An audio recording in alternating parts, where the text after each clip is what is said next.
Hello, everyone, and welcome to Evolve Yourself TV. It is Agni James. That is me. And I think I was a little too loud because I haven't streamed in months. I haven't streamed in quite a long time, so all my settings on OBS are a little whacked. Could someone please let me know how loud I'm sounding? Do I sound like I'm screaming? Do I sound like you can't even hear me? Am I on mute?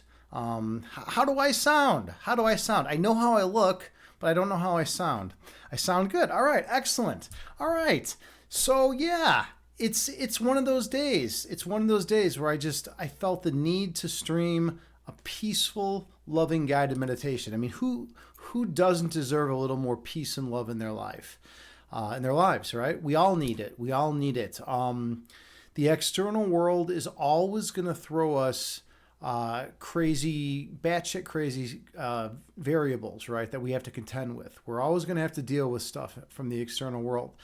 And the trick to living a peaceful, good life is to not allow yourself to be so attached to the outcomes of things out of your control, and to be able to pivot and deal with negative external stimuli. Today, for instance, by the way, let me say hi to everyone. This is crazy. I haven't streamed in a long time. Let's see. Okay, I'm gonna start. I like doing the chronological chat. Catch up. All right. So we got Ignorant. Hey, my trusty mod. Good to see you, friend. You say, oh my God, oh my God, oh my God, you are seriously back. Yes, I'm seriously back. But I always start out, a little unserious, right? And then we get into the meditation and it's strictly serious. So yeah, I'm back. I'm happy to be back. You guys are my community. You're my community. And what am I doing? I'm going off, dealing with my own internal issues, and I've been working a ton, and now I actually, have resolved a lot of internal conflict, and I'm not working as much, so I'm back. Yeah, I'm back ready to bring peace and love and joy to the world, because that's my purpose. That's one of the things I do. In addition to teaching chess and teaching philosophy, those are two things that I do. Those of you who don't know me, I teach chess for a living. That's my day job. That's one of my day jobs. And I have a master's in analytic philosophy. So those are two things I do. All right. So anyways, back to everything. Ignorant, yeah, good seeing you, man. You missed me so much, dude. I missed you too, man. You're my brother, dude, and you're like my other half, dude. When you're not here, it always makes me sad, but you're usually here. Havens, hey, welcome. Good to see you, friend. Yeah, and it looks like you were a raider from Moonly Space, so maybe you were the recommendation. I don't know, but it's great to have you here. How are you doing today? How's life with you? I like the emote, by the way. That's a really cool emote. That's a Moonly emote, huh? Moonly Space emote. I love it. That's pretty awesome. Evelyn Yoga. Wow. Unbelievable. Evelyn, I have not had contact with Evelyn in quite some time. She used to be a big time streamer on Twitch. All right. Those of you who don't know, Evelyn Yoga was a big time streamer on Twitch, and she's from Australia, so that makes her extra cool. All right. And she travels the world, which is, another thing that makes her amazing. But the coolest thing is, I extended an invite to Evelyn to stop by Chicago. That's where I'm from. I'm out of Chicago. Those of you who don't know, I'm a Chicago guy. So I gave her the invite to come by Chicago and to stay with me, and she came. She flew all the way from Australia just to hang out with me and my cat. I have a philosopher cat named Parmenides, and she got to meet Parmenides. She got to stay with me. I took her to a White Sox game. I'm a Cubs fan, but I got tickets to the White Sox game because the White Sox were in town and the Cubs weren't. So, yeah, she got to have that experience. We did some other cool things. So it's good to see you, Evelyn. What's going on with you? How have you been? How have you been? I know you've been you were doing some stuff on YouTube. Then you switched over from Twitch and you're doing stuff on YouTube. I've been terrible with getting back to people. I know you sent me some Instagram messages, and I haven't responded to anything lately. I've just been I've had to do a lot of shadow work. I've been going internal and trying to deal with that. So let's see. Okay. Moonly Space, you say you're welcome. Have a nice meditation. Well, thank you, man. Thank you so much, or woman. Thank you. Whoever, I don't know your gender, but yeah, I don't know what your preferred pronoun is, but thank you for rating me. That's huge. Like, this is my first stream back in a long time, and I used to stream pretty regularly, so this is like a big deal for me. And much love to you. Yeah, I love bringing guided meditation to everyone. That's like my thing. Okay, let's see. And Christine the Bean, we got you here. Hello. Yeah, I miss you too. It has been a long time, We got to go for a walk out in the woods one of these days. Christine the Bean is a real life acupuncturist. She's an amazing acupuncturist. She studied in China, which gives her extra street cred. Like, if I go to some dude that's like like on like the street corner or something, and he's got a bunch of needles, and he's like, "Hey, you want some acupuncture?" If it's in Chicago, like, I don't know, this guy might be a heroin addict, like. But like when I go to Christine, I know she's legit, so I recommend her to anyone who needs acupuncture. You're not gonna get accidentally plunged with a heroin syringe, right? Okay, and she's good. I can testify. She's given me acupuncture how many times? I would say probably on the order of 12 times, and they were all good. I felt very peaceful and relaxed afterwards, and she's quality. She's also a quality human being. So yeah, we go for walks in the forest sometimes, but late at night. We do it after the forest preserve closes, because if you do it after the forest preserve closes, then there's not that many people around, and it's more chill, right? So it's technically it's illegal, but no one's ever busted us. So there we go. All right. Hey, we got Empath Physique. Good to see you, friend. Wow, man, you've gone through a lot of names. You always have different names. You got the DJ Krishuns. You had Imbalanced Physique, but now you're Empath Physique. So like, yeah, you got a lot of names. That's cool. It's cool that you got a lot of names. I have a lot of names too. Agni James is the one I go by on this channel, and it's cool that you got a lot of names. So we all have names. Many of us have names in this world, right? A name is kind of important, right? It denotes an object of reference. All right, so let's see. Evelyn, you say, miss you, love, and I was never a big time streamer. That game was fire, and now you're living in Mexico? Whoa, you went from Australia to Mexico. Yeah, that game was fire. By the way, that was like one of the White Sox's worst seasons, and they killed the Cleveland Guardians. They destroyed them. So that was pretty cool that we got to check that out. Come visit. That's tempting. I might have to take you up on that. I said come visit Chicago. Now you're saying come visit Mexico. What part of Mexico are you in? All right. Let's see. And Victor Soar. Whoa, it has been a long time, brother. Good to see you, man. What have you been up to these days, dude? I don't even know like what I don't know what you've been up to. I don't know what Empath has been up to. I know like a little bit about what Christine has been up to. I just don't know what all my people have been up to. Havens, like, what have you been up to? What's going on with you? Thank you for doing the sound check, by the way. I appreciate you. Let's see. You say, Empath, you say, you haven't streamed on this account, but you will again in August. Okay, cool. All right. Well, that's cool that you're going to get back into streaming. I feel like there's this weird, like when I started streaming, which was 2012, 2013, I felt like there was this weird thing where like, I felt that everyone who streamed was just going to always like consistently stream. I was like, oh, well, they're a streamer. They're going to stream like for the rest of their lives. Like every Monday, Wednesday, and Friday, that's what they do. And then like, you notice people like stop streaming or then they come back like a year later or then they stop streaming again. Right. So it's like this thing, right? So yeah, it's not just like people stream forever, people stream for a while and then they don't stream. So yeah, that's just a thing. By the way, this is something very interesting. When I started streaming, there were 10 or 11 yoga streamers at one point. It was actually wild. Like there was so much yoga, and yoga is something I'm huge into. Like in fact, today I did a Bikram yoga class.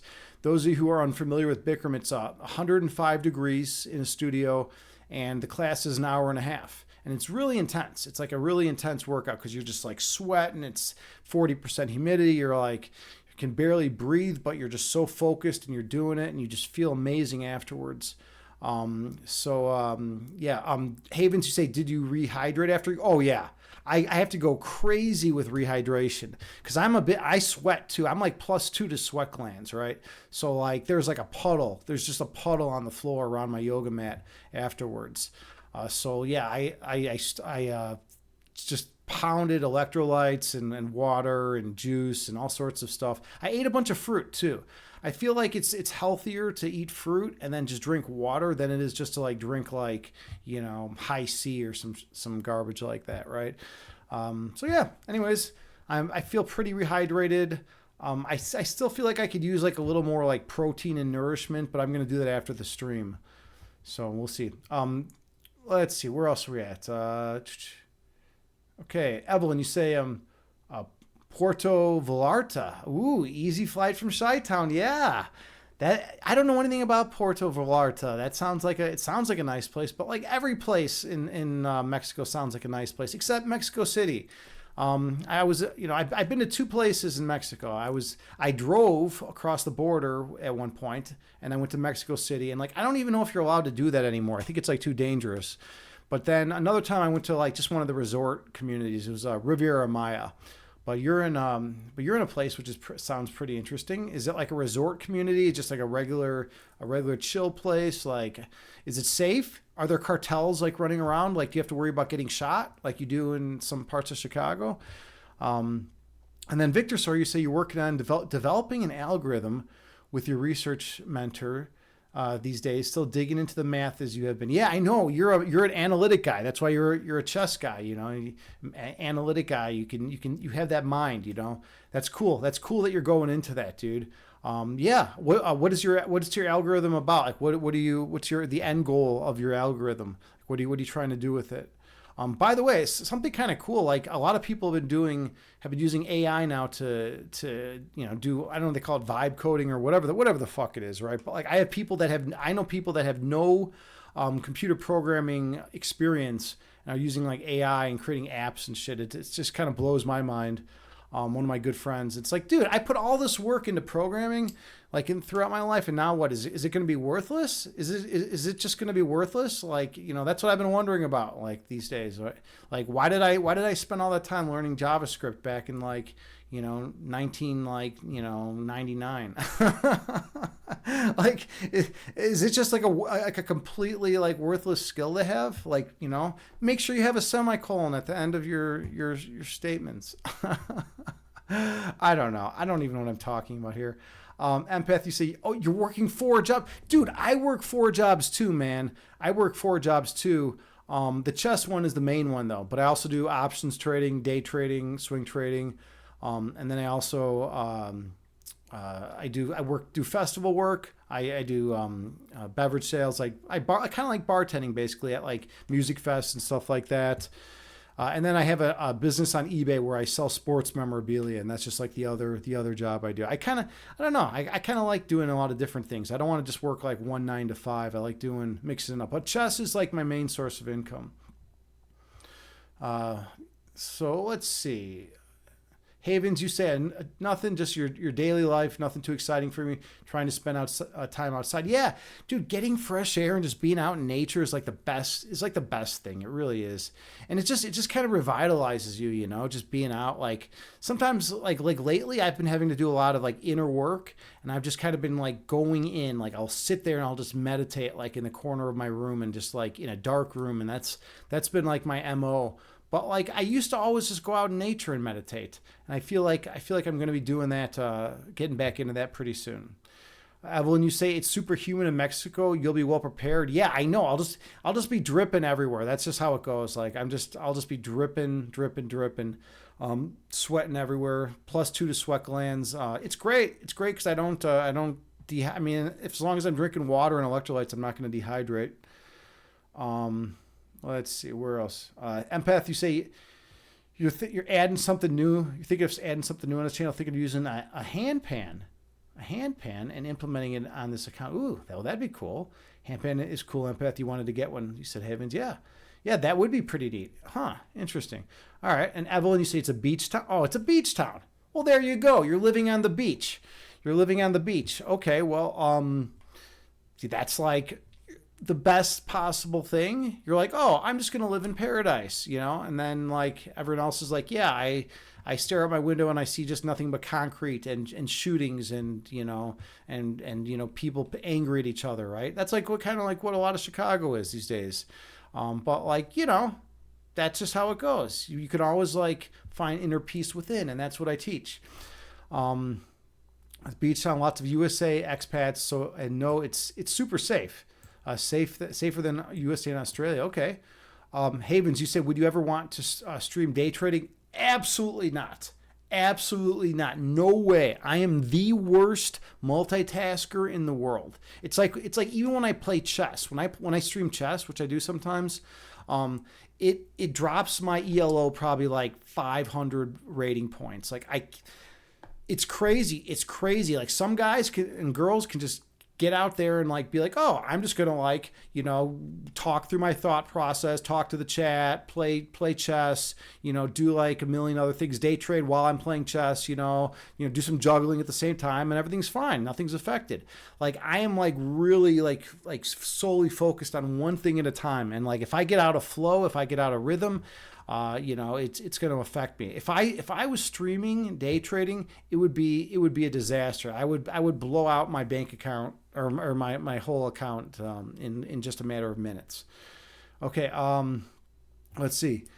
Victor, so you say your algorithm is seeking to improve Bayesian optimization by taking causal beliefs into account. Ooh, Bayesian optimization is used, for example, to improve ML algorithms. Also about AI, it's not as strong as most think it is. It's incapable of deductive reasoning. Yeah, deductive reasoning, which is very important, especially in the analytic philosophy world, right? And I know there's so much hype about AI. I've made a lot of money off AI in the stock market, recently, but eventually, the whole point is that eventually it's going to get there, right?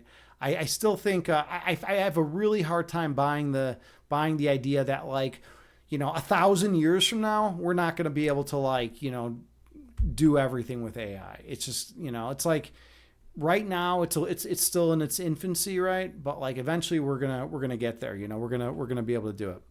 Okay, so now I have an announcement to make. And this is actually something pretty significant to my world, to my existence. So those of you who know me and have been in my chats, a bunch, and have heard me talk about stuff, you guys know that I have a friend who owns an island, which is like fucking incredible, right? You're like, he owns an island, and I'm like, yeah, my friend owns a 15-acre island on the Rock River in Byron, Illinois. It's like this long, narrow island. Most of it's forested. And then there's just one structure. It's like a cabin, but it's got water damage to the foundation. But anyways, I rent it since 2011. I've been renting it out from him usually twice a year. And me and a bunch of friends, we go out there and we camp. We camp the entire weekend, and it's amazing just being out in nature, being free, being like in this beautiful environment, right? So yeah, we've been doing this. We've been doing this since 2000 and 2011, and we've had 24 trips, which is just wild. It's wild to have 24 trips, right? I mean, who would have thought 24 trips, right? And it's like my heaven. It's literally like my heaven. It's like paradise, right? So we've had all these trips out there. It's been incredible. It's been wonderful. And yeah, so basically, we had another trip planned for this next weekend, and we had 27 people signed up, ready to go. Everyone's prepared. And 3 hours ago, I got a call from the guy that does island transport. He's the island caretaker. He has like the boat. He does all the work on the island. Makes sure mows the lawn, all that stuff, right? And we got a call from him, and he said that the fucking trip is canceled. Whoa. What a blow to my heart, right? What a blow. Like, this is my favorite place. I've been planning this for 2.5 months. I've been planning this trip. And now all of a sudden, the trip is canceled. Yeah, apparently what happened was his motor on his boat crapped out on him. And so he just bought a new one off Craigslist. And he just got it. He just got it today. And he went out, and that one is also trash. That one didn't work either. So he's got the motor now in or he's bringing the motor tomorrow morning to some motor repair shop. But the problem is the guy at the repair shop doesn't get shit done quick, and it takes him a long time to prepare for these trips. He hasn't been able to haul over any of his stuff, and all this. So like. The whole thing is crazy. It's like the worst thing. We've had 24 trips in a row, and now all of a sudden, just gone, right? So this was complete devastation, and my initial response was like, okay, well, this is fucking hell. Like, my life is hell. Everything's going to be complete hell. Like, and I was like super like depressed and sad, and then I realized, oh yeah. I don't need to be attached to these external events. I don't need to be attached. I don't need to allow my emotional peace to be hijacked by even something as important to me as the island, right? By that not going through. And I chose to be happy. I chose to be perfectly at peace, and I was going to cancel the stream. I was going to cancel streaming. I'd already planned on streaming, but then I was going to cancel it. And instead I was like, you know what? No. Fuck that. Because this is what life is all about. Heraclitus, he was a pre-Socratic philosopher. He said change is the only constant. That's the foundational nature of reality. That is that things are constantly shifting and changing within this dualistic framework, of course, right? But anyways, so yeah, things are going to change. Things are going to be different. And like, even though like my heaven, one of my favorite places, probably my favorite place in the world, that trip has been canceled. I'm not going to let it bum me out. That I'm making that choice. And that's the crucial component to be able to be perfectly peaceful in this world, is when external events that normally would make people put holes in the drywall, right? Or like dudes usually. It's usually dudes that put holes in the drywall. Why is it that usually dudes that do the fists through the drywall? It's usually not women. But anyways, the external events that usually make people put holes in the drywall, like to not allow them to affect your emotional state, right? And now I can just come on here and I can make a difference by running a peaceful guided meditation, and I can help my fellow brothers and sisters and bring some peace to the world, right? So like, I'm grateful for this opportunity, and I'm grateful to be here. Let's see. Havens, you say maybe you can switch to a national forest. You can camp at them for free in most of them. I know, yeah, we might do that. We might do like an alternate campground, right? And that's kind of like what we're looking at. But this just happened like 3 hours ago. I got the call, so I spread the word, and then I'm going to sleep on it, and then tomorrow we'll make a decision. But having an entire island to yourself, like, that's like the coolest thing in the world, right? Like, who gets that? It's like such a beautiful place. We love it so much. So that was the disappointment. A regular campground is cool, but like, you don't have a beautiful river to swim in necessarily. You don't have like all the things that we know and love about the place. But yeah, I'm perfectly fine with the situation, and that's what makes people, right? That otherwise you're just a slave to like external events, right? Otherwise it's like, oh, this thing happened in my world, and now like I'm gonna be miserable, right? No. You have the choice at any given time to be peaceful and loving and kind, or to feel fearful and angry and whatnot. You always have that choice. And if there's anything that I'm going to want to instill in you, it's that. Because if they can take away my heaven and I still feel perfect with peace and love and joy, there's no power. There's no power in the world that can stop me.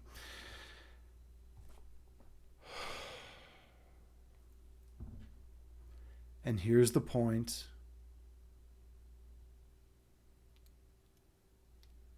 Where we slow things down.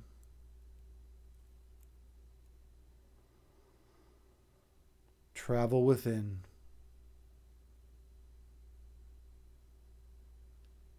And come to the place of peace, love, and joy existing at the core of our being.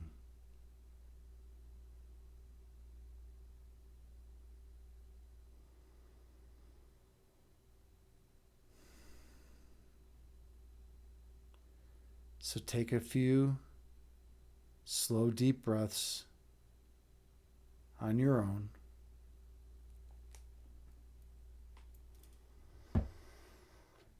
And find yourself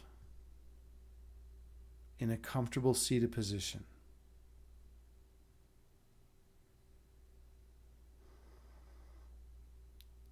You can sit on the floor in lotus pose.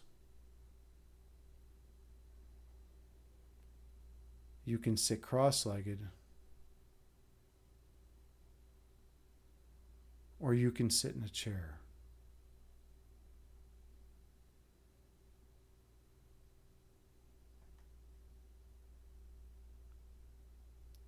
The main thing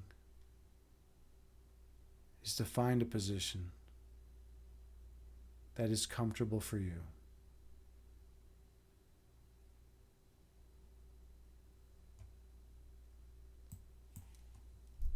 I have an Amitabha Buddhist chant that I play that has a chime that rings every few seconds.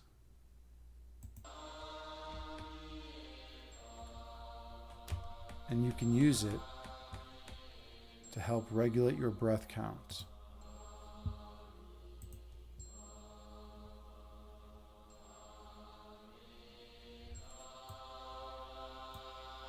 So take a few more slow and deep breaths on your own while maintaining good posture.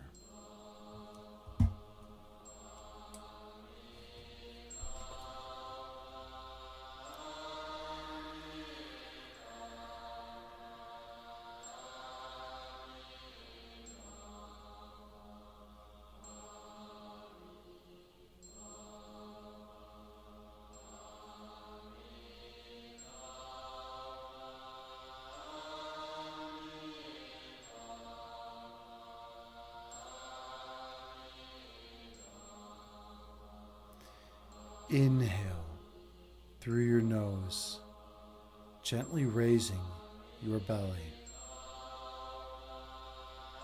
Exhale through your mouth, gently lowering your belly.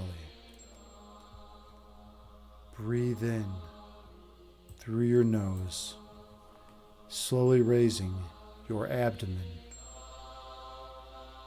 Breathe out through your mouth, slowly lowering your abdomen. Stay focused on your breath.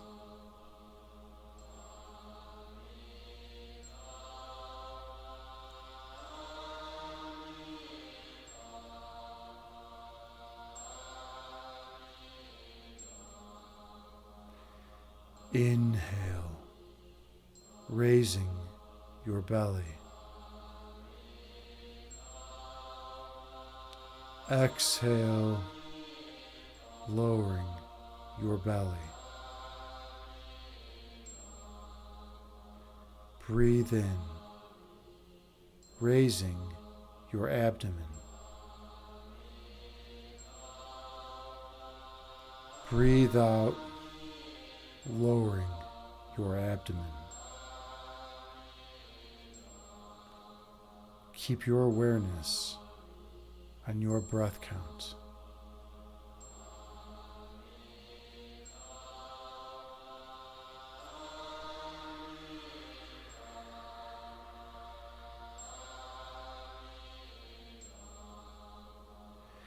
Inhale.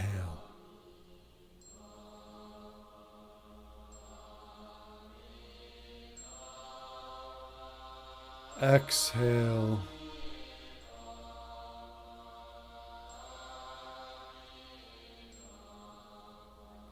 Breathe in.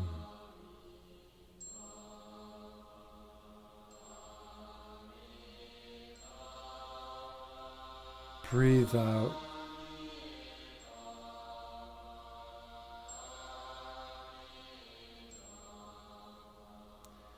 Your breath calms your body, and your body calms your mind. Be mindful of your breath counts.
Inhale.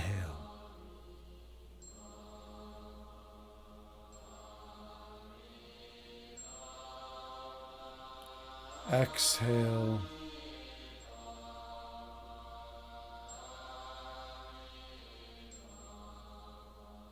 Breathe in.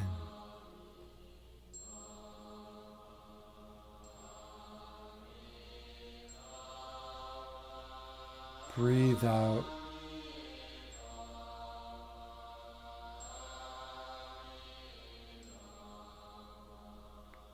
Focus on your breath.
Your essence is love.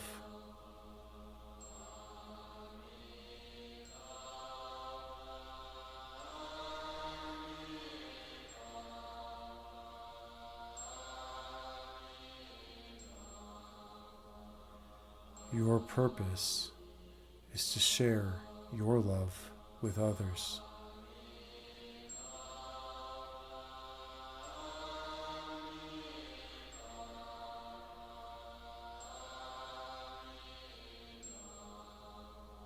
Helping them awaken the memory of their own love within themselves.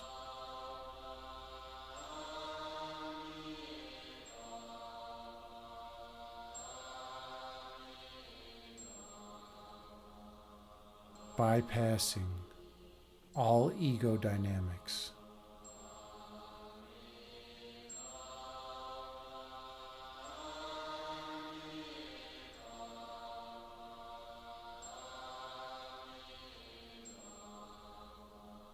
When you see only the love in each other,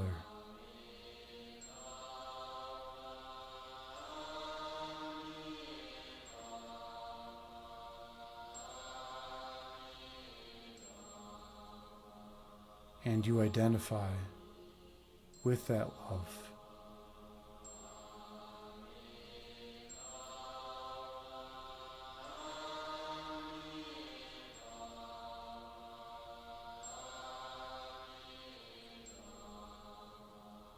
how could you not treat the other with kindness and compassion?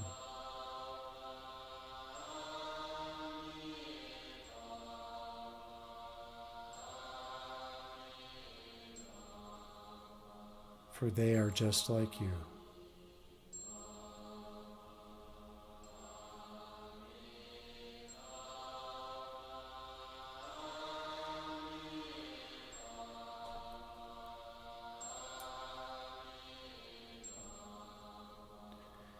Inhale.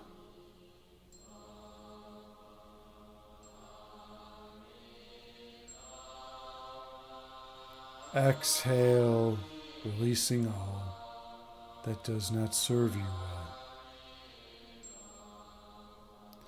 Breathe in.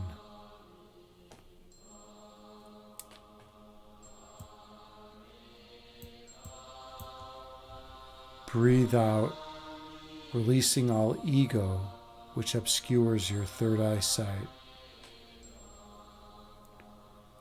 Stay true to your breath count.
When thoughts arise in your mind, release them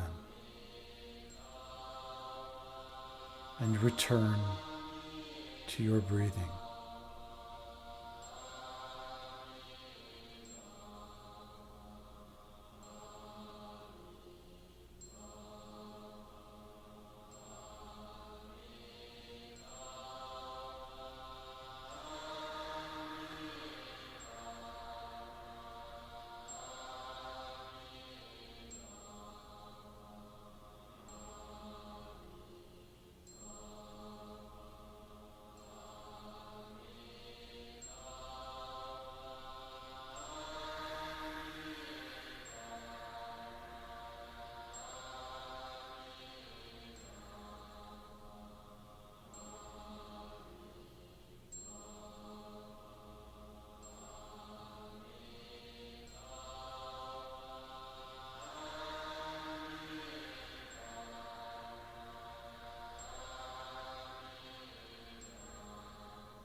Visualize yourself sitting on the tallest mountain peak.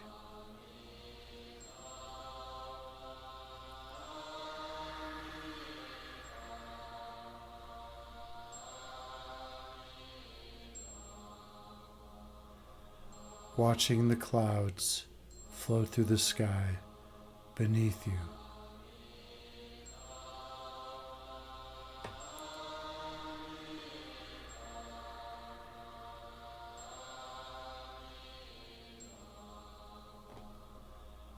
Two clouds merge together into one.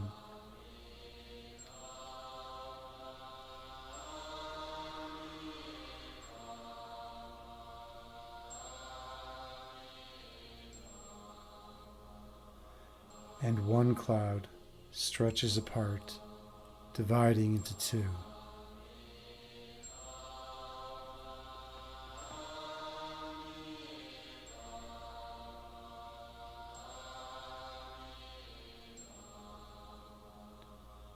The shapes and contours of these clouds change.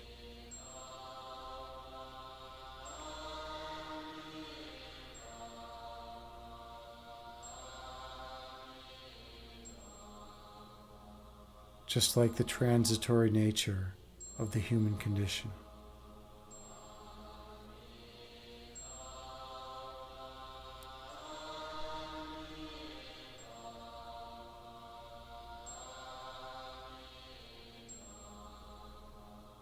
Within this dualistic framework, nothing is permanent.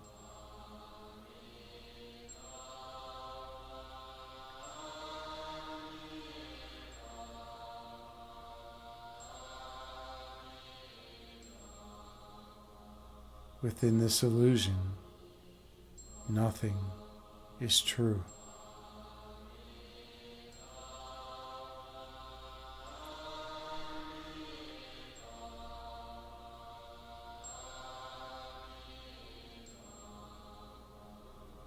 But beneath the level of this illusory dualistic framework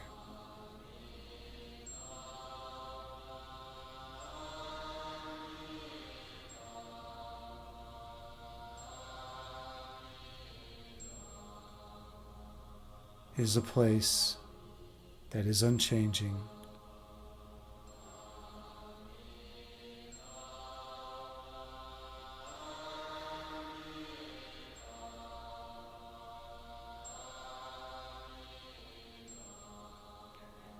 its immutable nature shines in radiant golden light.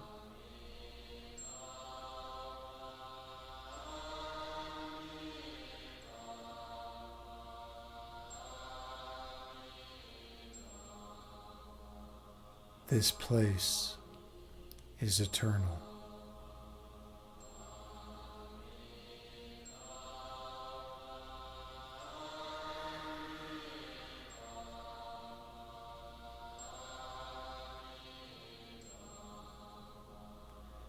This place resides within each and every one of you.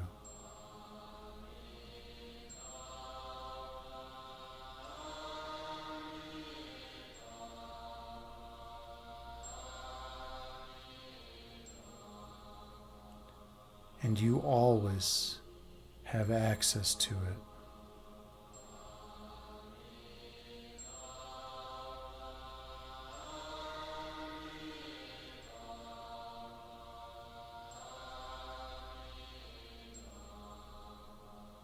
If you should choose to look within,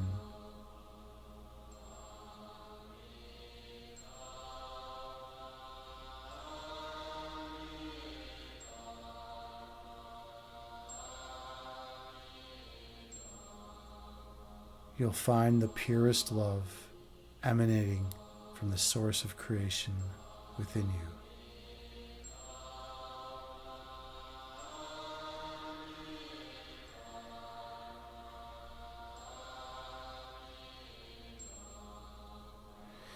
Inhale.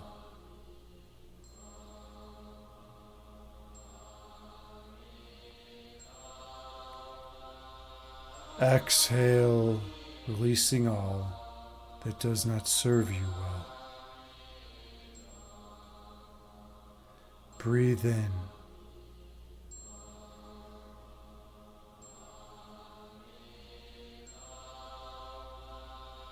Breathe out, releasing all illusion from your mind.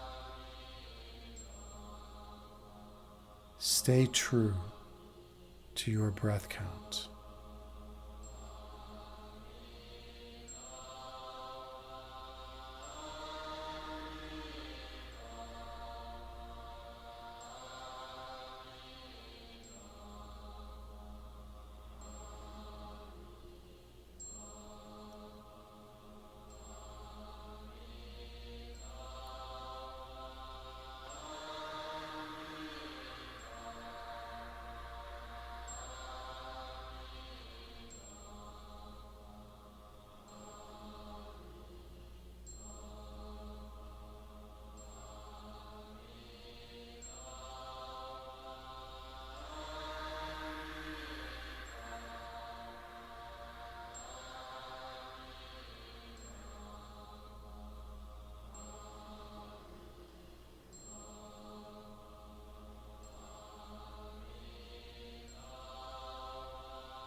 As thoughts arise in your mind, visualize them as clouds floating through the sky before disappearing over the horizon, and return your focus to your breath count.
Inhale.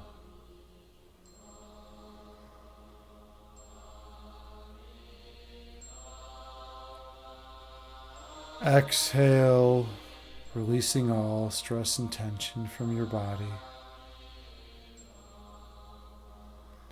Breathe in.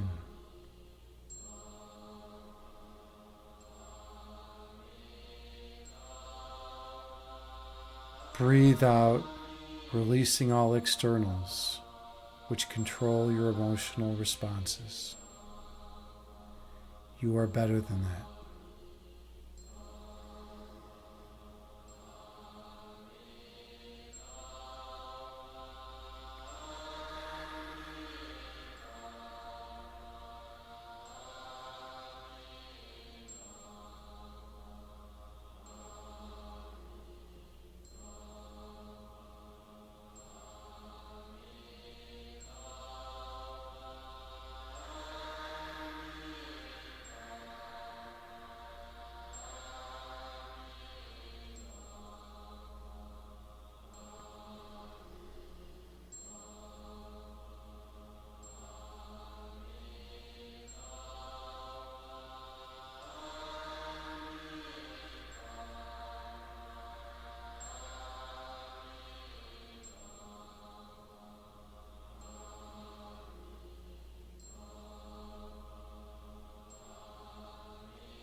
as you go to the place of perfect peace within inside you.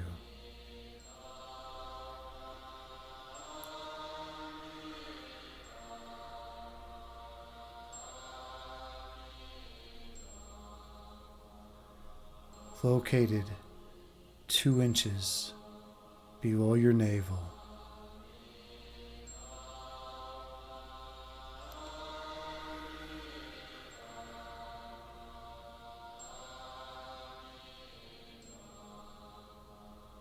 This place is the Dantian energy center.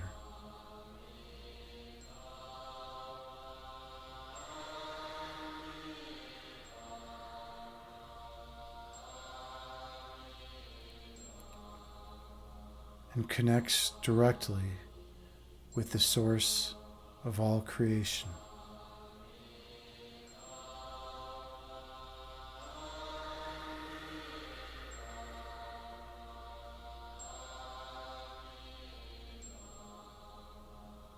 Eternally filling your body with perfect love.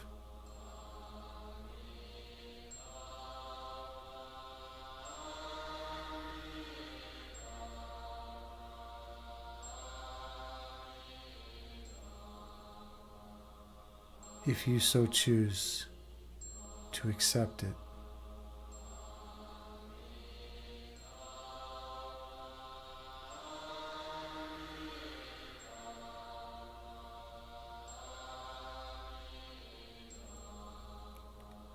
If you choose to allow it to flood throughout your system.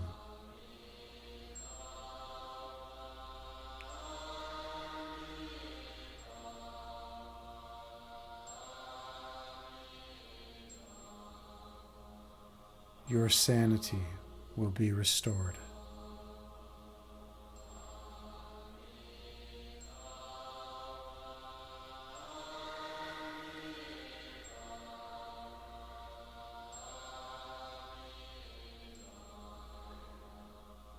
But if you allow ego to obscure your vision of this love,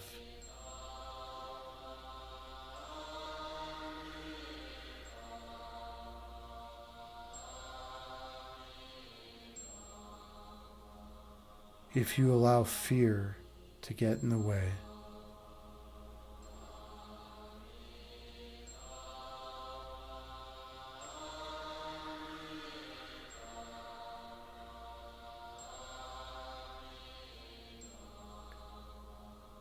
communication between you and the divine will be hindered.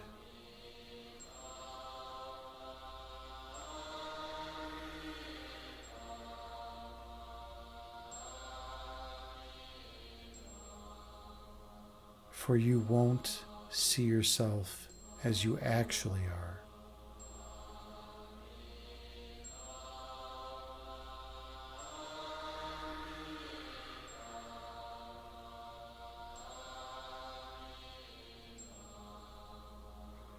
Allow yourself to love yourself.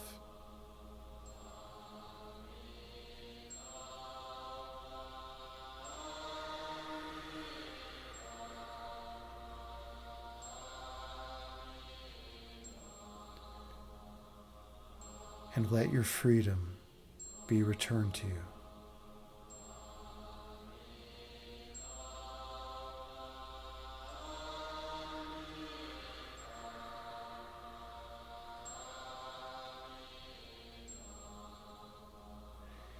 Inhale.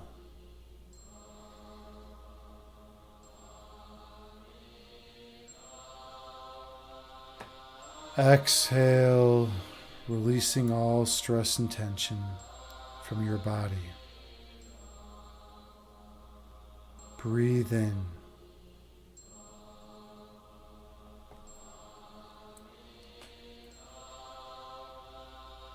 Breathe out, releasing all fear from your mind. Gently open your eyes and return to the present moment. bringing with you the peace from this meditation throughout the remainder of your day. Namaste.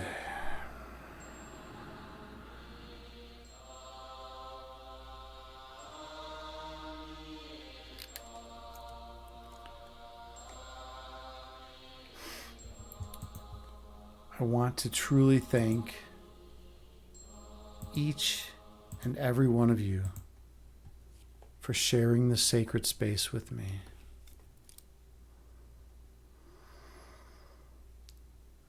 I am honored and humbled to be here with you as your meditation guide.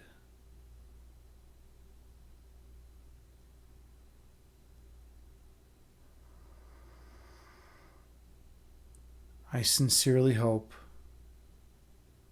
that every one of you feels a little more peaceful, a little more calm, and a little more loving after this meditation.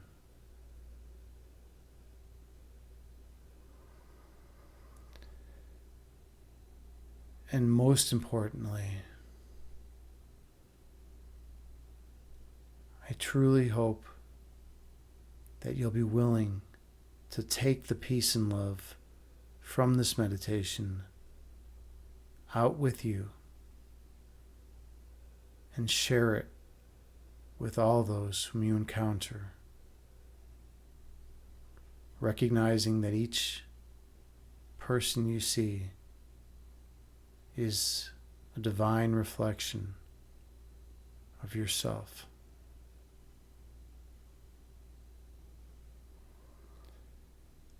Thank you for sharing this sacred space with me. Amen.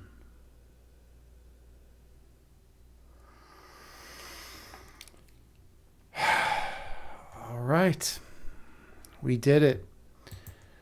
We got in another guided meditation. Let's see how long that one was. Almost exactly 30 minutes, which is good. It's a good amount of time. Normally my guided meditations run about 37 minutes. But this was my first one back. And I think 30 minutes is good. How's everyone feeling after that? I know I'm feeling much better. Feeling much more peaceful and loving. I have a little bit of that post-meditation Zen high going on right now. Let's see. JT Farms. Excellent. You enjoyed it. And we had Stone Days in here. We just had to go eat something. It's good to eat. There was a hydrate redemption.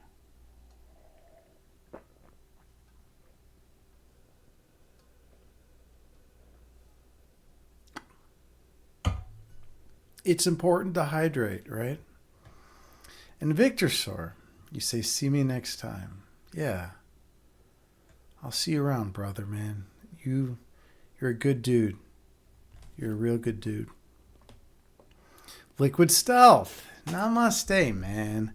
It's always great seeing you around. I know you appreciate these meditations, and I'm grateful to be able to share them with you. Man, we used to do this quite a bit.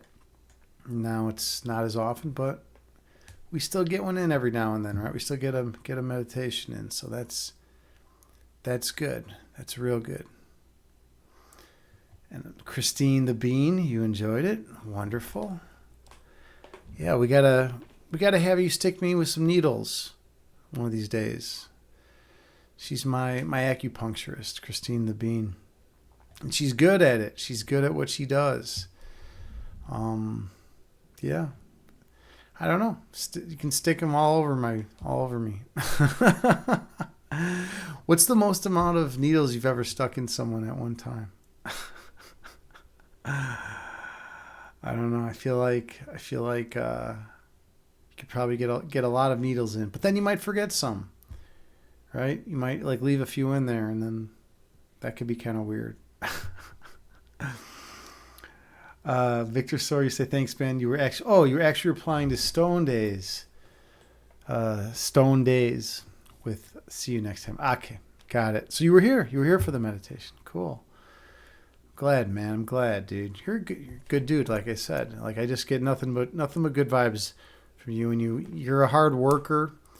You don't make. And the cool thing about Victor Sawyer is he doesn't make excuses. That's one thing I've noticed about him. It's like you can't pick up everything from people in chat, right? Because you don't see their face, you don't see their mannerisms. They're just typing a few things here and there on the keyboard, right? But Victor Sawyer doesn't make excuses. He just works hard and does what he needs to do to give himself the best shot to live a good life. And he's done a lot of work. He's a good man, and it's good having him as part of my community. You know, it's good having him as a friend.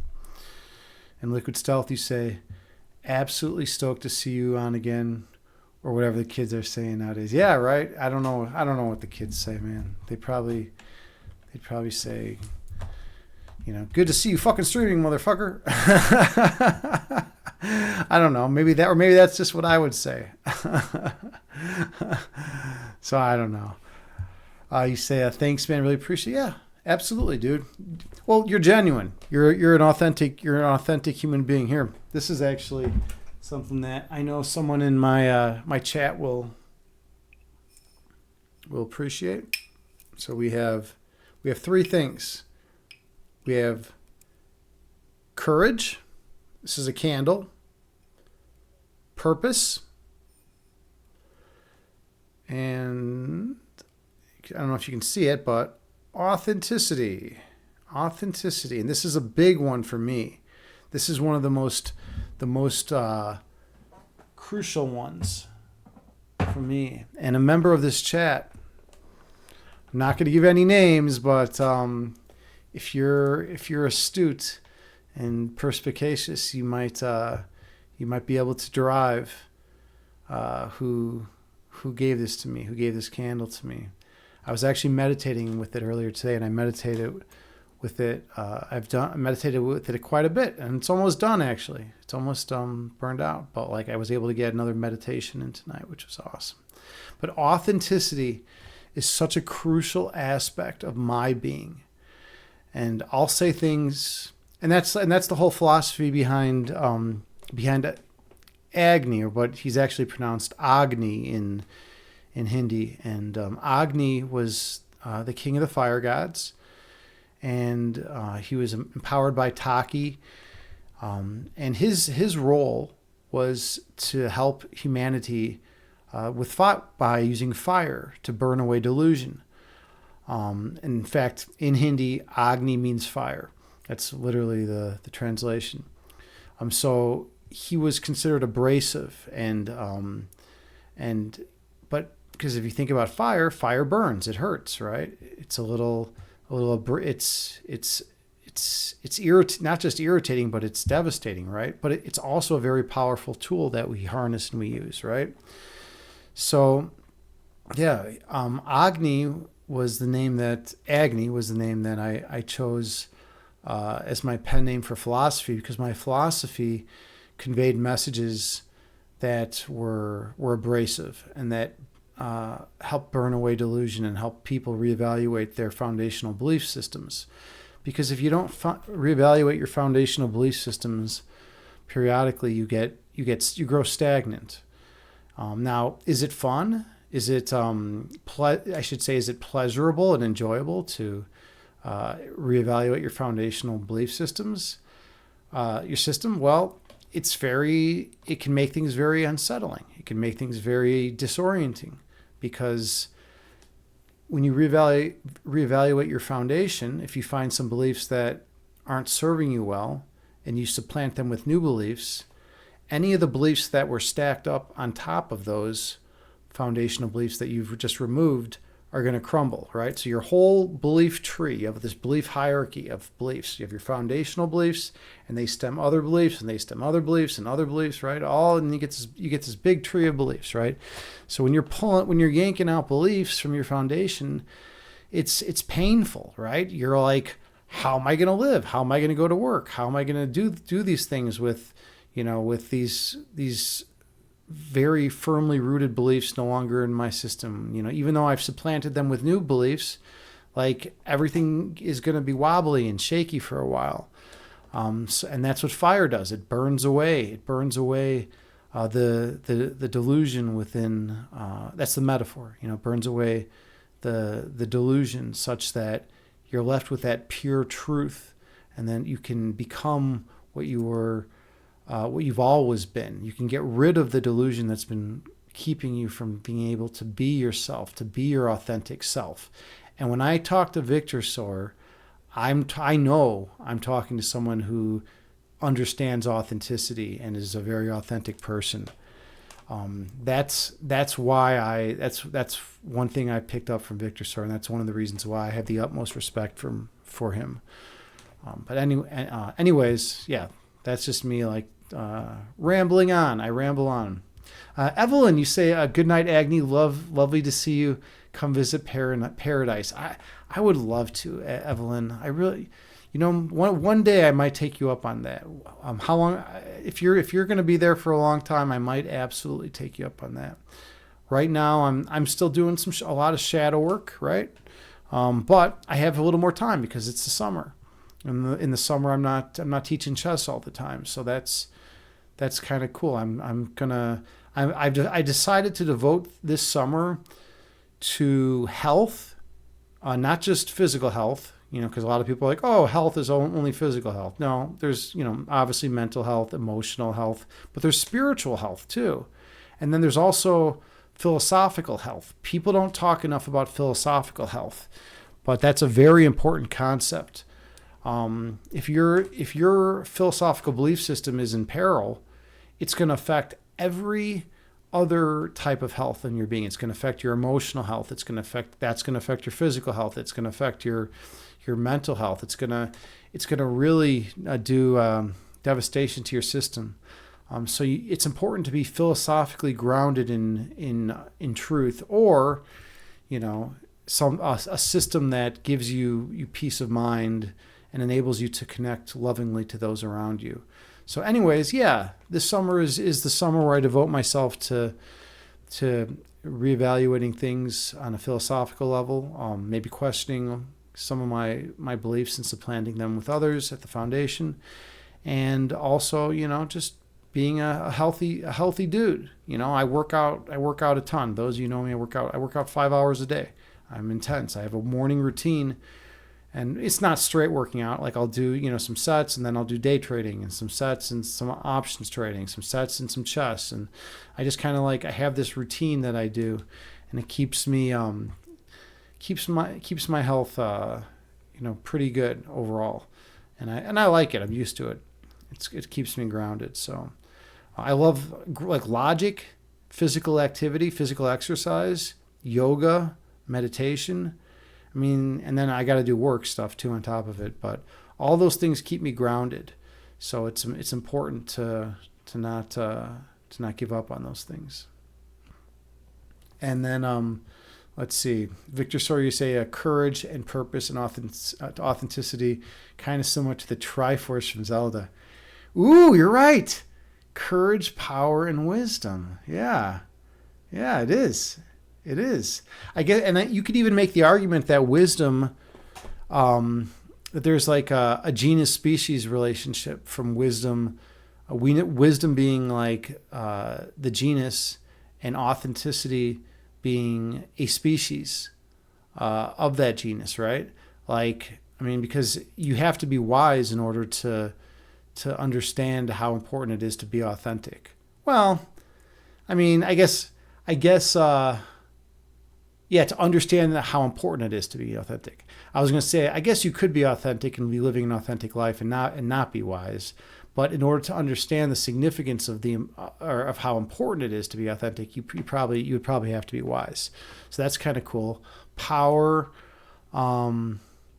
yeah, power. Let's see, how would power relate to purpose? Well, yeah, absolutely. Those two are also related. I really like that analogy. That's pretty cool. That's cool.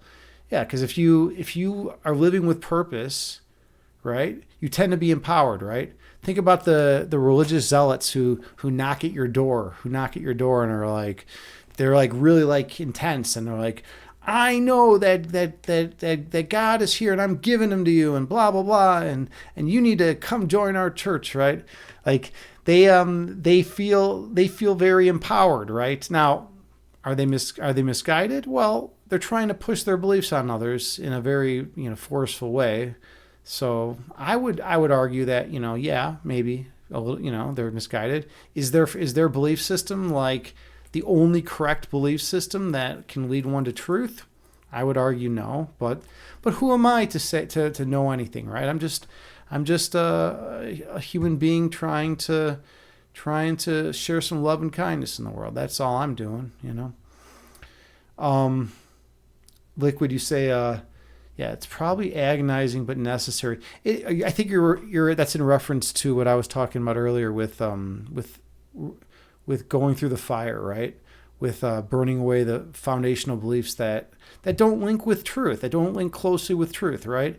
Because when we're a kid, think about what the belief set that you had when you were 5, right? That was like very different, right? You might have believed that there were like ghosts in your closet or like monsters under your bed, right? Now, like, you probably don't believe those things anymore. Or maybe you do, but like, then that's a different discussion. But like, yeah, the beliefs that you had when you're 5 is different than the beliefs that you had when you're 10. Beliefs that you had when you're 10 is drastically different than the beliefs that you had when you're 15. Yada yada. Our beliefs are constantly changing, but as we get older, it seems like our foundational beliefs kind of tend to get sticky and more solidified, and then it's just more different auxiliary beliefs that we bring into our systems, as opposed to really fundamentally changing our foundational systems, our belief sets. But I like to do it. I think it's worthwhile. And I got the time, I got the energy, and I have the space to do it. So I like to do it. Now, yeah, it's painful as fuck. Like, I have all sorts of crazy moments in my existence where things get really out of hand and are difficult to deal with. And then I just center myself on the love, and I use meditation, and yoga, which are the perfect tools and qigong, which are perfect tools to help center oneself, and logic, i.e. chess, right? And also like first order predicate calculus, i.e. analytic philosophy, right? So you can use those things. That's why logic is such a great tool. It also can help you stay rooted, right? So you're not just strictly holistic in your methods, in your moves to root yourself, to ground yourself. You have another way to ground yourself in a very rational form, kind of like Spock, right? Spock was doing that kind of stuff. I think there was an episode where he started losing his shit, and he's like, I'm going to ground myself in logic. I think that's a pretty reasonable move. All right, let's see. Victor, sorry, you say in your spiritual practice you refer to authenticity as dharma. Yeah, dharma. I know dharma, following one's spiritual nature, right? An idea is that the biggest insights and wisdom we can possess stem from finding our dharma, finding your authenticity. So it's not something that in your spiritual practice would you hold that dharma is something that you need to look externally for, or is it something that's just always with you internally, but you just maybe lose sight of it, or like have forgotten about it, or something like that? Because that's a big that's an important point, right? Liquid, you say, oh, correct, in my reference earlier, yeah, about reevaluating foundational beliefs. And you say, or what you were taught was true and not a government psyop, perceivably. So you're, yeah, right. We grow up thinking everything that we're taught by the government is true. And then, that's like, turns out like it's not the case, as you get older in life. But I try to keep this chat pretty apolitical, but like, yeah, absolutely. It's just, it's totally the case, And by the way, I don't know if I've ever mentioned, the reason why I like to keep things apolitical is because politics are by their very nature divisive. And the whole point of Agni James, the whole point of Evolve Yourself TV is unification. And I firmly believe that if we can see every single person on the planet as just a divine reflection of ourselves, then unification is possible. Now, the question whether or not that will actually ever occur or will occur anytime soon is a matter of debate, right? Especially because people are pretty heated right now, right? There's a lot going on in the illusory dualistic framework that we need to kind of see. And there's things that people are outraged about, right? And it's really hard also to forgive, right? That's like another major component of my philosophical belief system is forgive those who have done harm, or what you perceive as harm, right? And not play the victim and all that kind of stuff. But yada yada yada yada. We don't need to go down that path. Victor, sir, you say, and yes, purpose and power are related. I think it takes purpose, for example, to work out. Yeah. You know what? That's a good point. I care a lot about having a healthy body, right? Like I know a lot of people my age that are like just, completely like train wrecks, right? With their physical health, they're sitting there like they're chain smoking like 6 packs of cigarettes a day. They're like, they've, are drinking beer, drinking constantly, they're alcoholics, they're heroin addicts, they're into all sorts of fucking crazy shit. And then I just notice like that I see a post on Facebook that they're like dead. And like, I don't want to be one of those dudes. I don't want to be one of those dudes that's like, oh, yeah, I just never took care of myself and now I'm dead. I just decided that, shooting heroin every day for the rest of my life would be a great move, so like, I don't want to be one of those guys. So yeah, I work out and it also, not only does it have physical health, but it grounds me, which is important. I've been talking about. But yeah, that's cool. Power, purpose and power. Yeah. And it gives me more power, right? It makes me a little stronger. I can maneuver a little bit better in the world, right? Like I'm like, oh, I'm going to do an 8-mile hike and it's like not a fucking problem. Or I'm going to go run 3 miles right now because I feel like it, it's like, okay, I'm going to go do that, right? Or I'm going to do a Bikram yoga class right now in 105-degree heat and for an hour and a half. And I'm going to have all my postures as on point as possible, right? Like I can do those things, right? Which makes me feel good, and makes me feel a little more empowered. And, and then I can help others. I can teach others to do those things too. Okay. So, Liquid, you're saying about common sense. Yeah, I know. And that's also the thing, there has been a lot of common sense that is just kind of, who was it? There was a famous quote by some famous dude that said, I think it was a Ben Franklin or someone like that. I don't know. Some old famous dude who's been dead for a long time. He said, common sense is not very common. It was one of those like old, like American dudes. But I've always liked that quote. Let's see, Liquid, you say, Dharma, or Victor, sorry. You say Dharma is always there, but sometimes we forget it in our belief. Exactly, yeah. And that's what that's like, it's funny. Your concept of Dharma is very similar to what I call the perfect love and light that exists within us, that truth within us. I feel like we forget it. Like we're born with it. We have it always. It's never going anywhere. It's like you're born with perfect love and light in you. That perfect wisdom, right? But according to my philosophy, at least, take it for what it's worth. We get distracted. We get distracted We get fearful, we get afraid, we buy into, things that are false, right? And then we have to, we lose sight of that dharma. I guess that's the word. We lose sight of dharma. Maybe there's already a term. Maybe my philosophy is literally your philosophy, and I'm just the ignorant guy that doesn't know all the words for it. It's possible. I mean, and I'm cool. I'm cool. Like I'm cool with like not knowing, all the different religions and philosophies and how deep they go.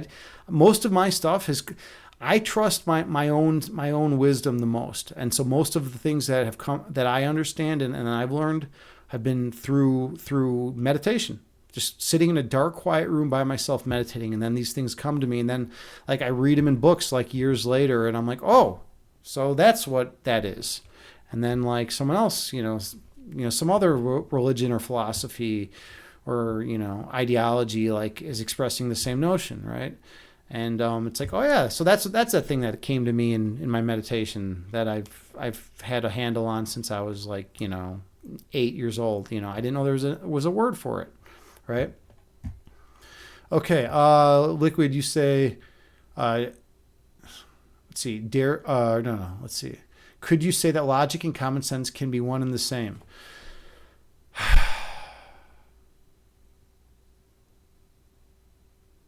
Well, that's a good question. I mean, I guess a lot of it is how you define logic, right? Um, like here's an example. The paradigmatic example they give in philosophy, in analytic philosophy. That's what I went to school for, right? If someone says, all bachelors are unmarried, right? And then they say like, John is a bachelor, right? You can infer, you just know, you absolutely know, it's logically entailed, right? That John is unmarried, right? All bachelors are unmarried. John is a bachelor. Therefore, John is unmarried. Right? There you go, right? That's strict logical necessity, right? I don't know if you could say that logic and common sense are the same thing. If you really want to like go deep into it, I think at like a more surface level, you can absolutely say that like logic and common sense and the way we use logic colloquially is very similar to common sense. He's being illogical, right? Some usually a lot of times refers to like someone who's like, like I have a friend that says. I went to go pick her up, to take her to a trip, and she was late, and she was like running late, and I was like, hey, we're gonna be late. What's the deal? And she's like, oh no, don't worry about it. When you leave someone somewhere later, you usually get there earlier. And I'm like, what are you talking about? That's not the way spatial temporality works. That's not the way, or temporality. That's not the way things work in this spatial temporal realm. Like, no, if you leave somewhere later, if I leave somewhere an hour fucking later, like I'm gonna get there later, most likely, than if I leave somewhere an hour earlier. Like but she would not back down. She literally believes that if you leave somewhere later, you are usually going to get there earlier than if you left there earlier. So like that's illogical. That's fucked up. That's fucked up to hold that belief, right? Like I don't understand how she survived this long. She like holds jobs and shit. I don't understand how she does that. But yeah, she holds that belief firmly. It's just like firmly rooted in her belief set.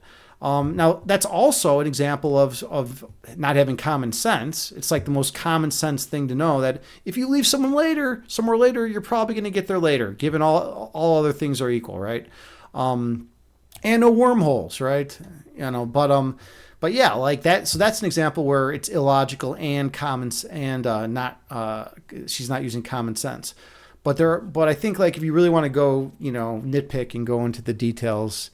You could find plenty of examples where there's things are not strictly logically entailed, or are strictly logically entailed, but are counterintuitive to to common sense. Like if you did like a long, logically logical deductive proof, right? If you did a proof like that, like, that might not be common sense because it's a lot of like, if then statements, and you're a lot of things are entailed and derived from that. But and to like, the general public, they're going to be like, I don't know what the fuck this is. I can't even read this language, right? Which 99.9% of the population probably can't read that language, right?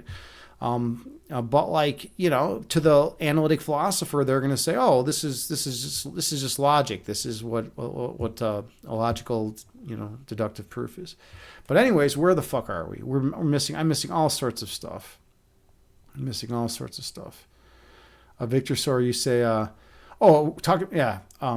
Liquid, you said, is it hard to do that? I don't remember what you were talking in reference to, but, I got to drink some water. Give me a second. Third Leg Jim. Hey, good to see you, friend. Welcome in, man. It's been a while, dude. How are you doing? Let's see who's perspicacious in chat. Who knows who Third Leg Jim is? Oh, to forgive? Absolutely. So forgiveness in my philosophy is foundational. It's foundational. It's one of the foundational tenets of my philosophy. And to forgive, not just others, because everyone, whenever people think forgiveness, are like, oh, I need to forgive him, I need to forgive her, right? But it's not just that. In my philosophy, if you forgive every single person in the world, every single situation, everything that's ever happened to you, if you have forgiveness, complete and absolute forgiveness for that, and yourself. A lot of people have the hardest time forgiving themselves for maybe mistakes they've made or whatever, and then they feel guilty, and that perpetuates ego dynamics and yada yada. But anyways, if you completely forgive every single person, including yourself, and every single situation, then you have achieved freedom. Because there's nothing that can control you, because you feel you're guiltless. You're free. You have established perfect oneness and harmony, and ego can't touch you. And is it difficult? It is the most fucking difficult thing to do, probably, as a human being within the human condition, because there's so many horrible things that like seem to happen to people. Like people are getting like their babies like thrown out of fucking windows and by crazy psychopaths, and people are getting shot, and fucking the Holocaust. That's like a big thing, right? Like it's like hard to forgive like all the Germans after the Holocaust, like, right? Do you think the Jews were like, oh, I guess we'll just forgive all these guys? I mean, they did just almost exterminate us. Like there's a lot of things that are hard to forgive, right? But in my foundational beliefs that if you're able to forgive everyone and everything, like then you're basically you're good to go, man. You're a free man. All right. Anyways, ooh, Victor, sir, and you bring up I like this point. But also, if we ignore external truths, we betray our dharma. I guess we would need clarification. Like we would have to tighten up what external truths are, right? Like, are you talking like capital T truth, or lowercase t truths, or like can there even be external truths? Are you just talking about facts? Like, are you talking about like, I don't know. Joan was wearing a red shirt today, right? Are we going into possible world semantics? Like, like there's all sorts of shit that philosophers get all uptight about when someone says external truths. So we'd have to parse that out, and it might take a long time, but I don't know. I'm cool with like checking it out. You say heroin is such a tragic thing, hard drugs. Yeah. But here's something amazing. So, okay. And I've said this before. I've talked about this before. So when I was growing up, Chicago was the hub for heroin in the United States. What would happen is all the heroin in the U.S. would come up from Mexico to Chicago, and then Chicago was the hub, and it would just get distributed throughout the whole country from Chicago. So there was a shit ton of heroin in Chicago. And there was this older dude that owned a bunch of land out near me, and his name was Phil. And everyone called him Phil on the Hill because there was like this big hill, on his property. And, he had a lot of money, but he also was addicted to heroin. And he fucking would throw these huge parties, right? And like a lot of my friends, including me, would go to these parties. And, they were just like usually keggers and shit like that, and we're younger kids. So it's like, oh my God, we're 16 and we're 15 and we're at a kegger. This is like the coolest thing ever, right? Whatever, right? But anyways, Phil was addicted to heroin. So like then some of my friends were like, walking in, into his room when he was like using heroin or whatever. And they're like, hey, what is it? What is this you're using? And he's like, here, you want to try some? Just snort a little bit. And it started with just snorting. No one just immediately takes the fucking syringe and sticks it in their vein, right? Everyone always starts with snorting a little bit of heroin. That's just the way it goes, right? Not everyone, but everyone who does it, right? And then like next thing you know, they're addicted to heroin. And then next thing you know, they're shooting it. And then next thing you know, they're the guys that are driving to the city because Phil would give them the money then, and they would drive to the city and they'd go to the terrible fucking neighborhoods on the southwest side, and they'd pick up the fucking heroin, in the worst possible areas and risk getting shot and arrested and all that. And they drive back and Phil would give them free heroin because they did the transport. And then, like, next thing I know, like, a lot of my friends are fucking addicted to this goddamn shit. And then next thing I know, like, my friends are ODing and dying. And, like, it's like this crazy fucking thing. And it was just this madness. It was absolute madness. Or going to jail, right? Because they're nodding off while they're driving and they're fucking, going to jail. Or in crazy withdrawals. Or, like, I had a friend who was, like, the most morally sound dude you could ever find. And he gets addicted to heroin, and next thing you know, he fucking pawns his mother's wedding ring.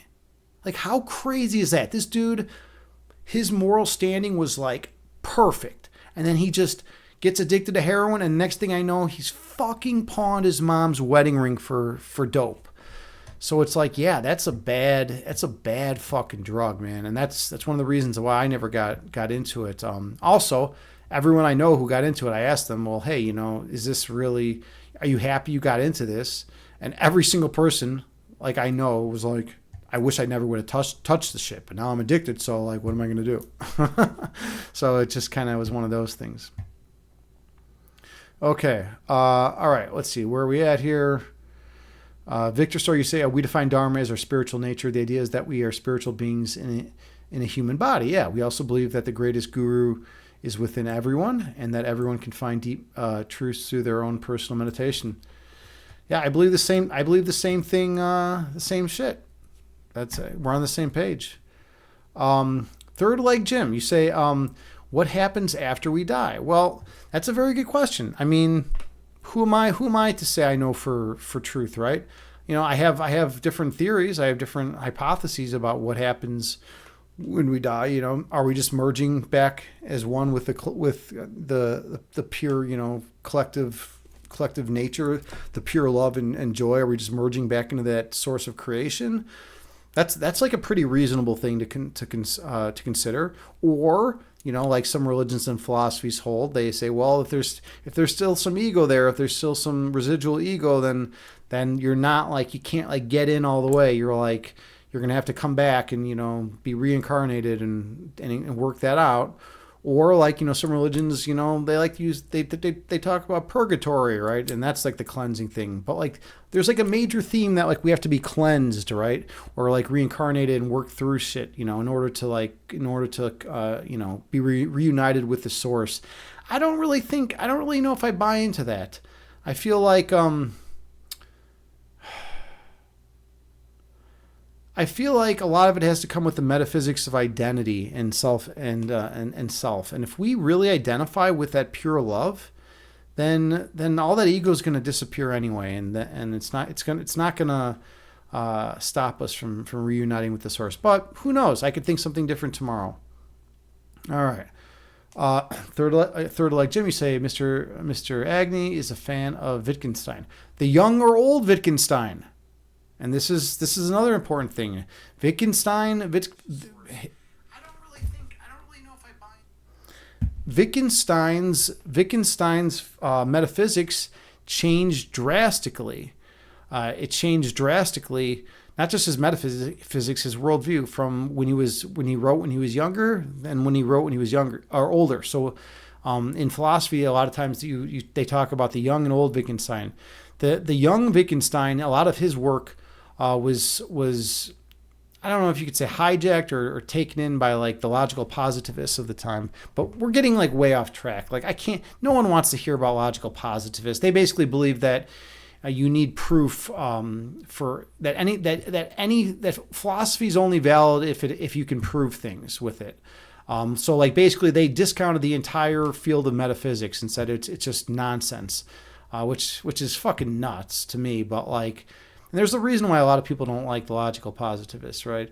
They said that they were basically kind of looking at everything like science, right, through the lens of like empiricism and science, and like you need to be able to prove shit. You need to be able to prove shit, or otherwise it's not philosophy. And it's like, nah, I kind of disagree with that.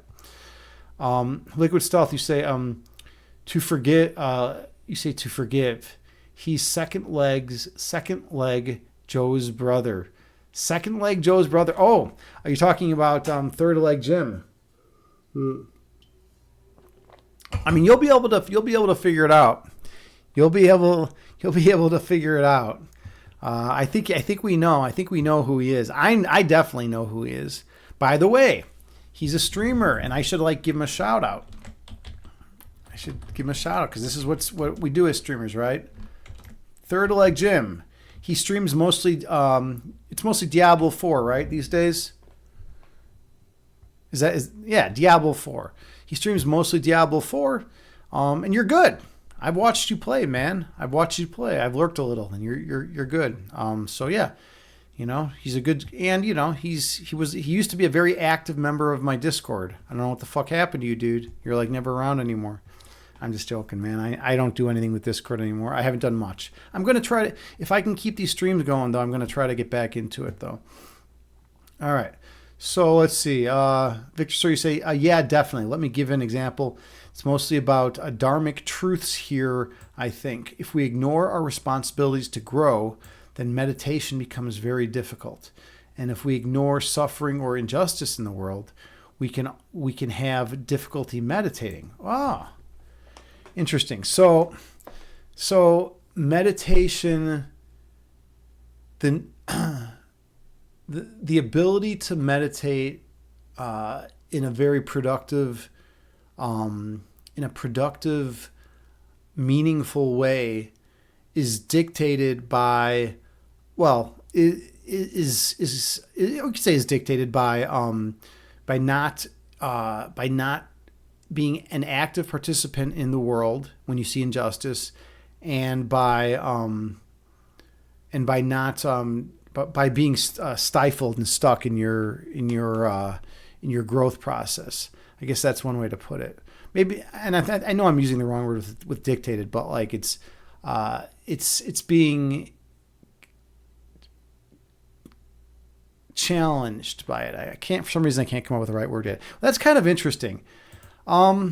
Yeah, maybe. I know there are times where I have difficulty meditating, and I've run over 1,000 guided meditations. I've run a lot of guided meditations in my lifetime, and yeah, there are times where even I have difficulty meditating.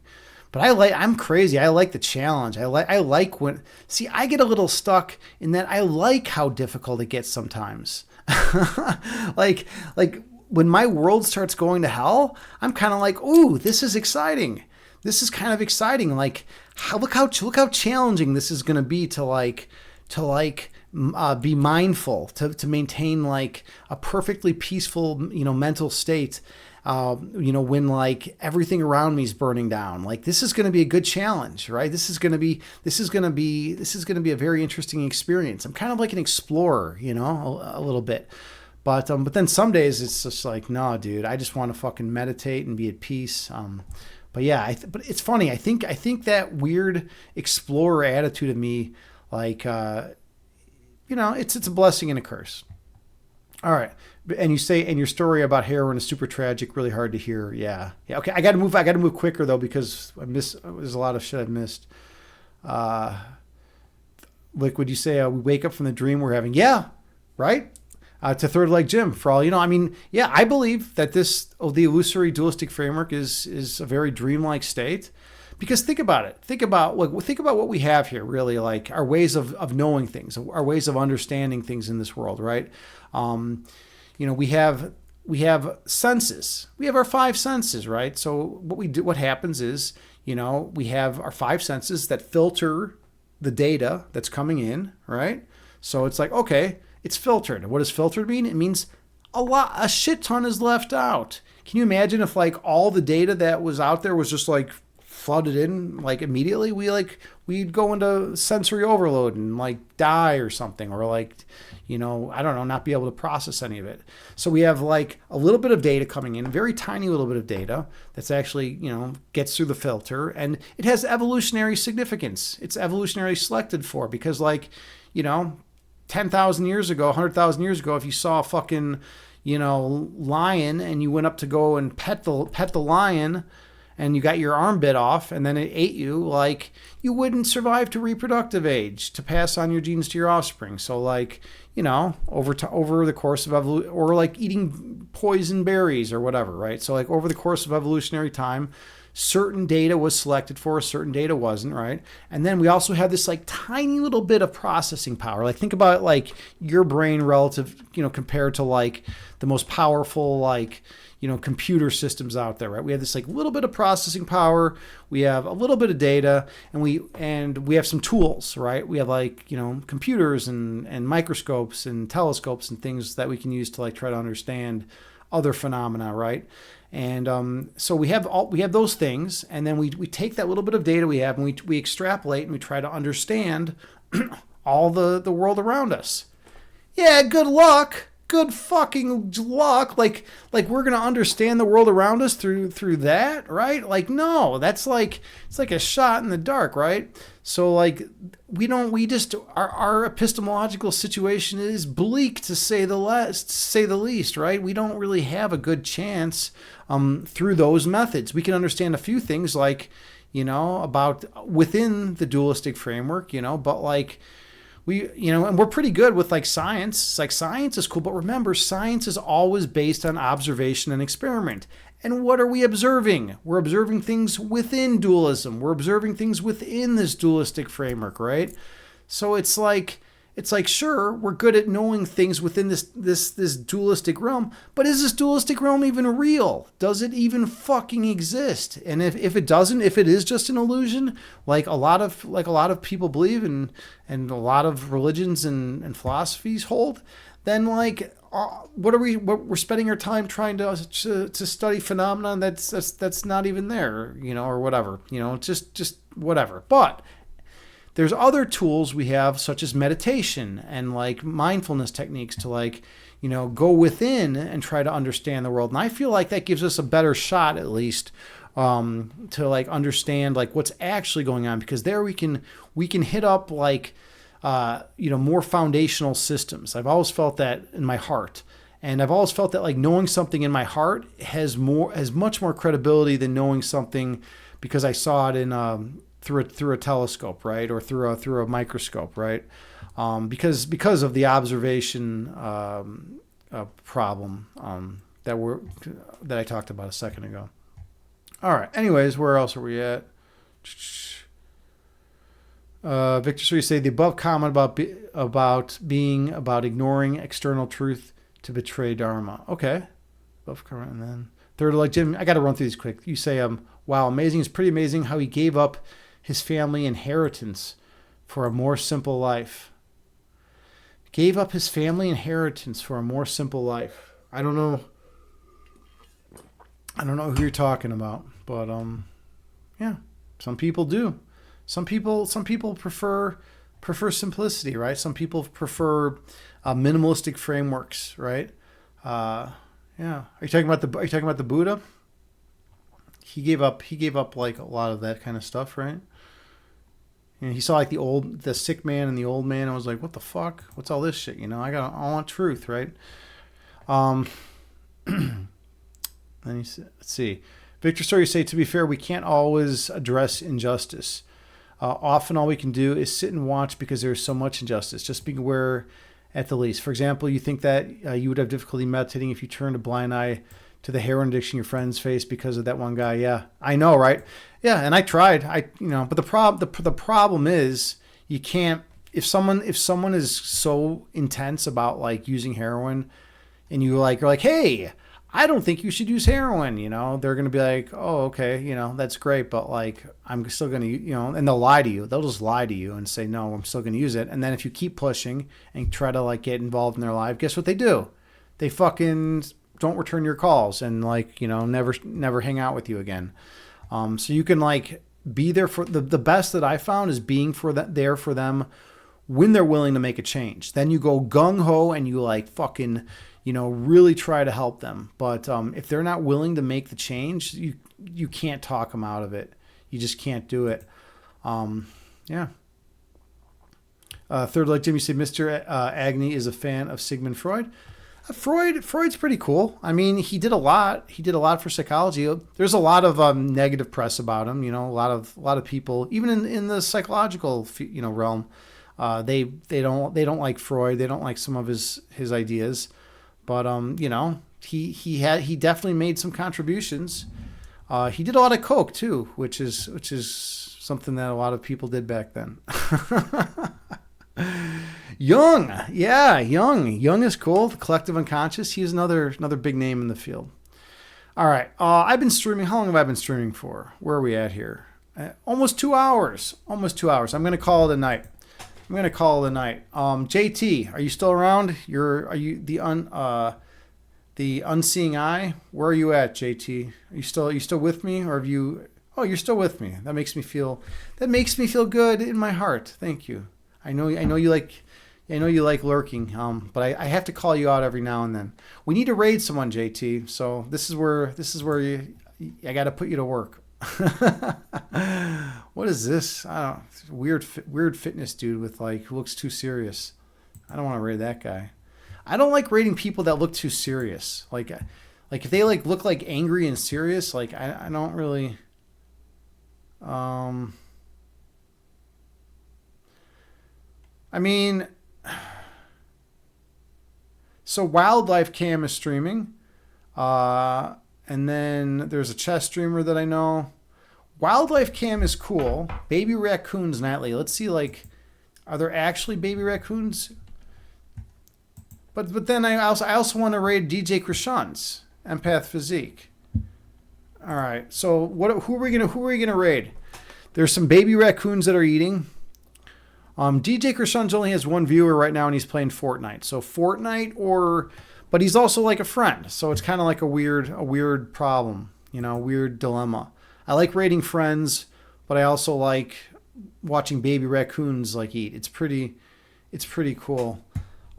Because the number of viewers is 111 for the wildlife thing. I know JT likes baby raccoons. Wait a second. Yeah, we're gonna raid the baby raccoons. It was 111 a second ago when I looked at it. So let's go to do that. Raid. I'll see if I still remember how to do all this stuff. It's so crazy when you, dude. And OBS was like updating, did 10 updates and was going crazy. Wildlife. There it is. Wildlife Cam. Okay. We gotta get the raid call. We gotta get the raid call signed up. So we always do the raid city. Raid city. Let's get all the emotes in order. I like things in order. It's like a big thing of mine. I don't know. And to be honest, I don't know if things ever really can get in order. Like there's like an illusion or a delusion that we actually can get things in order, but like, are we actually ever getting things in order? I don't know. All right, so we're gonna raid Wildlife Camp because there's baby raccoons that are eating, and if you are a subscriber, copy and paste this. I'm not gonna raid the hot tub streamer, the cute hot tub streamer. I feel like that's always that's just they're not saying anything that's gonna make a difference in my life. Okay, anyways, we're going to raid them. So copy and paste. If you're otherwise, send them love. And by the way, it was really good seeing all of you tonight. Like I miss all of you. I love all of you unconditionally, and I just really appreciate you. You know, every one of you is just a quality person. So thank you for being here with me. Wait a second. Okay, so all right. So here we go. Let's start the raid. And yeah, just be kind to the people around you. You know, like why did it not work? Oh, it's 2 seconds. All right, bye. Love you.